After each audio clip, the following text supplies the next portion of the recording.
So hey, Okay. Richie, day two has been pretty exciting. Have you been keeping track of the tracker and the moose and all the different things that are going on? Yeah, I've been trying to follow along here. Today I was spent most of the day traveling back to Antioch, so I missed out on some of it. But yeah, I got the info on the moose, and I mean, definitely sounded like a pretty wild night for Dallas and a lot of the other mushers too. I mean, Yeah. um, Well, so and we ought to mention that and I mentioned quite a bit now also that the pit crew goes into town and then the mushers leave and then we all have to get back to home. So I just got off the jet myself, so it's kind of part of the deal. And then a week from now we head back to Nome. So yeah, I mean, it sounds like Dallas got entangled with the moose, and then there was other mushers, and I guess it's all taken care of. But now have you ever had that kind of circumstance out on the trail with your training or something like that? I've a couple times. One time I had a moose. I came around a tight corner and I had a moose that before I could see anything, it was in my team, and I pulled my gun out and I just kind of fired a warning shot and it ran off out through the team and luckily did no damage to dogs. That was one instance. And another instance, I came home from a dog run and I had one in the middle of my dog yard, and that one had to be put down. So, I mean, it's unfortunate it had to happen, but I mean, he had to do, he had to protect his dogs, and it sounded like it came running into his team and may have injured a dog, the one he dropped. So he had to take care of the moose, and he did what he had to do. Yeah. So we talked yesterday about getting up into Rainy and that kind of thing, and so the one thing I was going to kind of talk to you about, because we've never talked about it before, is running at night. And as a reader or a couch musher, we read all the stories, but we've never been there. That's you. So when you go through these things, like what are the steps? When you're going from Finger Lake up into Rainy Pass, are they a pretty challenging part of the trail?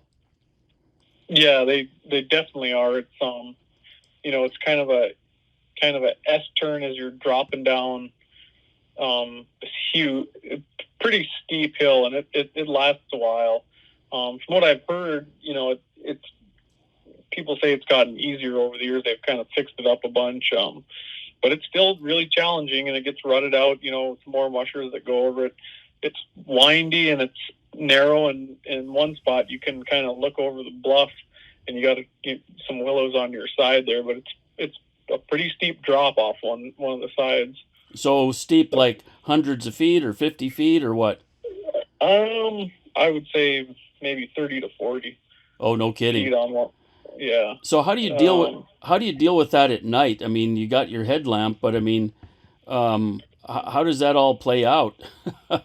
lot, a lot of times, you know, it's rare that we. I mean, I have never went through that section when it's dark. It's always been early morning.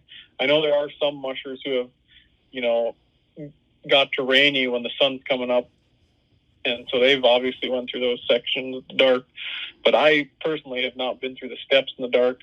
But there's definitely other sections, like going through the gorge and stuff that pitch black, and you got your headlight on, and I mean, you just ride it out and pay Well, attention. well, let's talk about the gorge because that's after Rainy Pass, and so you're headed down towards Roan. Um, so as you were talking there, I was thinking about, you must be really dependent on your leaders too. Is that the way it works? Yeah, yeah, totally. I mean, and it's not so much them missing a turn or anything because it's a one lane trail. You have trees on both sides of you. It's more or less that they're keeping the team strung out and tight, and you're having to manage your sled really well, and keep the brake on, and you don't want to get too fast because dogs can tangle a leg, on a tug line or something. So you got to be really careful. Now, were you in that race that? It was just crazy going down there. With, that where sleds were broken and that whole thing. Yeah, that was 2014 when that year, Pete and I both, we went through the Rainy Pass checkpoint, and we camped like an hour outside, kind of up on the knoll there before you drop into the mountains. And we had some information about it, and we were a little nervous, and I just thought, no big deal. We'll do what we have to do. We deal with this all the time. And it was, I never expected what was, about to come. And it was big boulders on the side of the trail, and the braking action was almost nothing because there was like this little bit of glaze of ice, but there was some traction for the dogs where they could dig into it. It was wild. Oh, man. And it was at night, huh? I think half of it was through the night. The first part was kind of right at dusk. So, and that to me is more challenging when it's, you're changing, you're going through dusk and stuff. Because your headlamp, I don't know, to me it doesn't seem to, get the full effect on your dogs. Right. And another thing that was happening too is like as you're riding your brake, the dust is swirling around, and it was weird. So but normally though, like everything that I've heard this year is that there's tons of snow going through there, and when there's a lot of snow, it's a fun ride. I always enjoy going through the gorge when there's plenty of snow. First you climb up to the top of Rainy Pass, and then you start dropping down, and you're just running along Dalzell Creek there for a long time, and it's windy, it's up and down, there are steep drops. You do little S turns. They build bridges across Dalzell Creek, and you cross Dalzell Creek a bunch of different times. I heard, and I don't know if this is true or not, but I heard that they didn't even have to build bridges this year, which every year I've done it, they've had to put bridges. So I think that'd be pretty amazing. That's snow bridges, right? They first couple of years, I'm pretty sure they would use, trees, and then put, build a bridge with the trees and, put snow over it. But in the last few years, they have actual like portable bridges that they, with plywood and nice like 2x10s that they take up there. Yeah. Right. Real bridges. No kidding. Yeah. That's crazy. It's pretty amazing what the trail breakers do to get us through there. Okay, so we're back at it here. We just had to check for technical difficulties, Richie. Always want to make sure, just like a dog musher, make sure all your equipment's right before you just head out on the trail. So we're gone through Dalzell Gorge. So that brings us kind of to where Pete and some of the run. Well, actually, they've gone already through. They're kind of some are through Rome. I see right now. Pete's probably going through like the heart of like all these S turns across Dalzell Gorge right now. I'm guessing, just looking at the tracker and stuff. So how far out of Roan is this what you were describing there? It's like when you're crossing over Dalzell Creek and all that. Yeah. That's probably within, I want to say 10 to 12 miles, maybe a little less. Oh, I see. So it's that further down. Well, no, it's before you get to Roan. Yeah, no, that's what I mean. It's down way past, through the pass. You're getting closer to Roan then. Yeah. You went over the summit of the pass, and you've dropped down. You've done a lot of big climbs and drops, and then you're just kind of doing a lot of winding around and stuff before you drop out onto the river there. Right. So, when you look at the race itself, it always appears to me that Squentina to Roan is one of the tougher challenges of the whole race. I mean, in terms of verticals and all these different stuff. Is that really the case? Yeah, to me, I mean, it's definitely the most challenging part. To me, it's from Finger Lake to about Tin Creek, which is about 2 hours or so outside of Roan. and I think it's the most challenging on the dogs too, because there's so much winding around. It's rough in places. I mean, and it's, having good wheel dogs or dogs in the back of your team is very important, I think. Dogs that can maneuver and, take the turns really well. And the biggest thing is just trying to manage your team through all this and get to Nikolai with a healthy team. Right. So as long as we're talking here, so for somebody like me, I don't even know what you're talking about. In terms of, I know there's the lead dogs and I know there's the wheel dogs, but I really didn't understand that they did different things. So can you get a little bit deeper into that? So what does a wheel dog do differently to help you out? Well, your wheel dogs are, the dogs closest to your sled. And it's not only them, it's even, a row or two up also. I mean, they're the ones that, are in a lot of situations, they're getting you and the sled around some of these tight turns. And, sometimes the sled gets sucked in. And if you have dogs that can take turns wide and stuff, it definitely helps with the steering of the sled. It helps with them not getting sucked into some of these corners. So, I mean, one of the things I always did going through, like in these sections, I always had the necklines on the wheel dogs unclipped just so that they could take a turn really wide and go way out. And they seemed to maneuver really well in a lot of this windy stuff. I see that that's what I was saying. I didn't realize that there was so much dynamic in the whole team as it goes, and we can hopefully learn about that more as we go through here. That's really cool.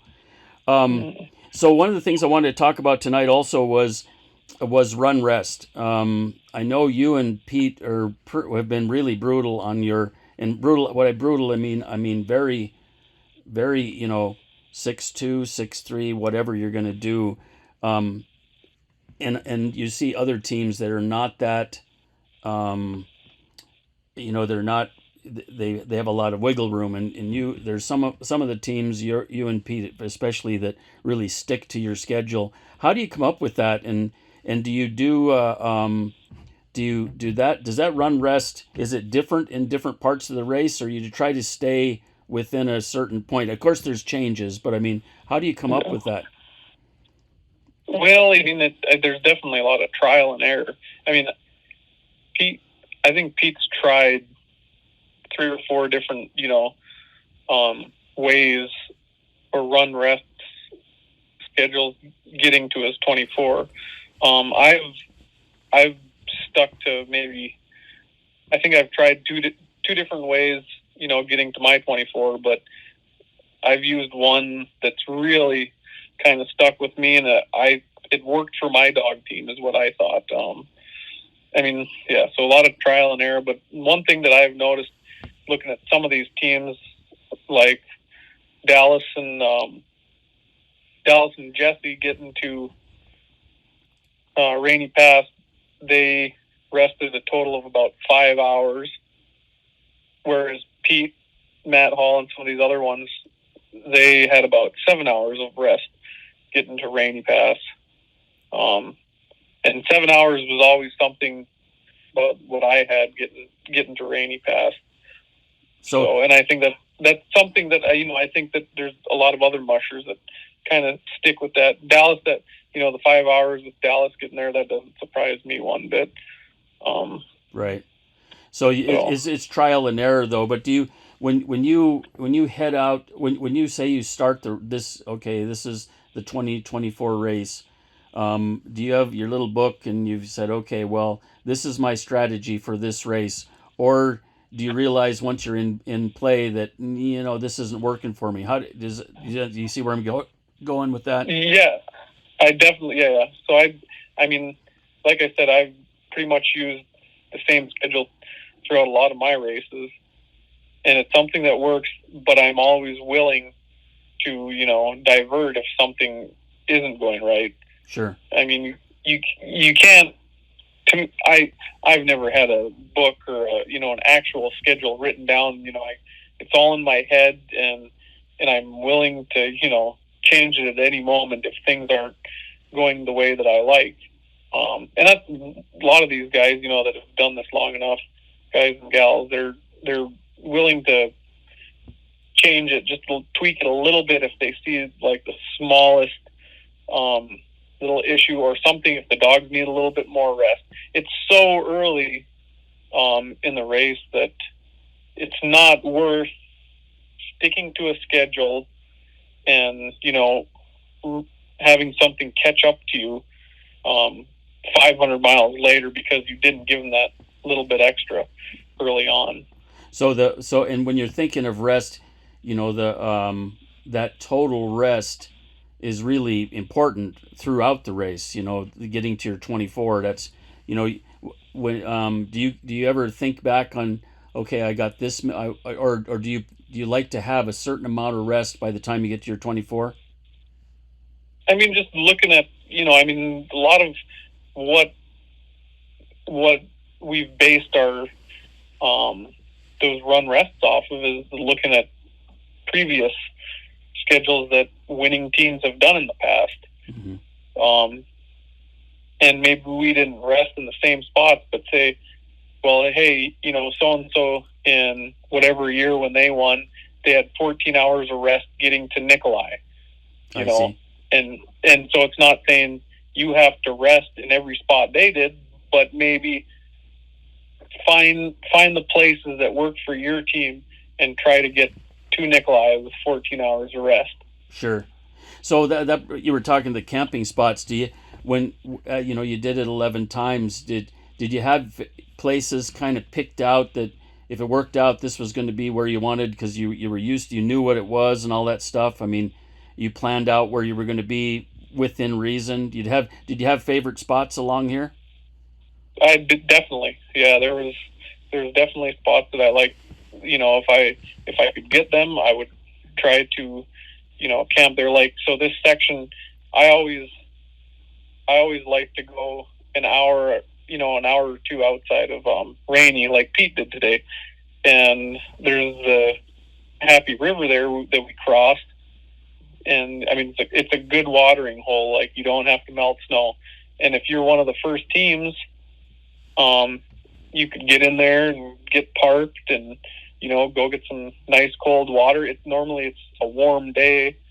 You could give the dogs some nice cold water, clear water, and then get your cooker going without melting any snow. And it speeds the process up in the 4-hour break. Sure.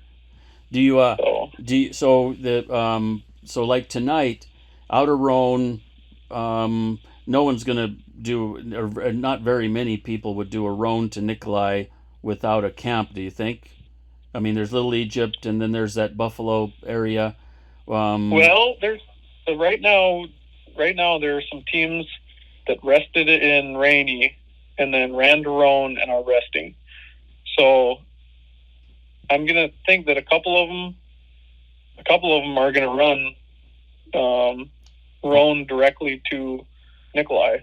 Oh, I see. Uh-huh. Yeah, because they only they rested like 4 hours or something in Rainy, and then they did a 30-mile run over to Rhone, and they're resting in Rhone right now. So I think those people, there's probably going to be a couple of them that are going to go all the way. Sure. But a lot of these other teams right now. So Dallas is just a little ways outside of Rhone camping. I bet. I mean, I'm just going to guess here, but I think he's going to stop shy of Nikolai somewhere. But a lot of these other mushers, I think, are going to go somewhere near Tin Creek, which is about 2 hours, roughly 2 hours outside of Rhone. I see. And these places there. So what happens? Like, what was it last year? You were leading in this area here somewhere. One of the years. Do you end up in a place where it becomes kind of like a checkpoint where there's a bunch of teams that show up, and or do you? And then there was one year where there was so much snow where it was really difficult. It seemed where people could camp out. But how does it work once the what's the etiquette, I should say? So if you're there, does somebody come and join you, or do they leave you in your spot? Well, like the camping spot that I was talking about that I like to go to, outside of Rainy Pass, it's deep snow. It's a 1-lane trail. Every now and again, you'll have a snow machine pull off where you can pull off the trail. And yeah, I mean, as you saw on the tracker earlier, like Matt Hall, Jesse, and Pete were all spread out. Um, but then like Tin Creek, which is 2 hours outside of Roan, it's kind of this big open area with a creek there, and a lot of times there's a bunch of teams piled around there. Especially if it's like a low snow year or no snow, then people want to get water from the creek, Right. so they'll pile in, and there's plenty of room. I remember one year that I was in Tin Creek Lane there, and it was pretty much grass, and I got water, got my cook going, and other people slowly started coming in, and you had to do this wild S-turn around the creek because it was open, and it was probably one of my worst camps because me and a couple other mushers ended up helping every passing team around that open hole.